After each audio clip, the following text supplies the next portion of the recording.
घरात बसून खूप जास्त कंटाळा आलेला. मग विचार केला, की अलिबागला जाऊया थोडासा फेरफटका मारायला. तर नमस्कार मंडळी.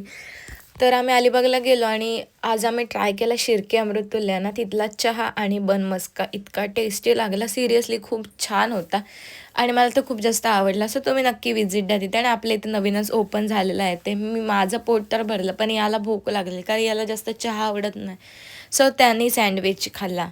आणि मी खाऊन झाले, पण त्याला बोलली की खा, पण तो नको बोलला, जाऊ दे सोड चल. त्याला नेहमी काहीतरी माझं वेगळंच लागतं खायला आणि मला काहीतरी वेगळं. सो आमच्या चॉईस ना खूप जास्त वेगवेगळ्या आहेत. थोडा काही चॉईस फक्त मॅच होतात, पण कसं काय आमचं मॅच झालं काय माहिती. त्याच्यानंतर मग मला चप्पल वगैरे घ्यायचे होते, ते फायनली याने मला घेऊन दिले, जे मला पाहिजे होते तेच. येता येताना घरी विचार केला चणे शेंगदाणे वगैरे घेऊन येऊया, कारण टाईमपास ते खायला बरं वाटतं. मग उपवास चालू आहेत सध्या, तर जेवायला काय विचार करायला लागतो. मग त्याच्यामुळे काय केलं, एकच भात बनवायचा होता. सो आम्ही दोघंच होतो, त्याच्यामुळे मी असा फोडणीचा भात ट्राय केला, तो पण हळदीवरचा.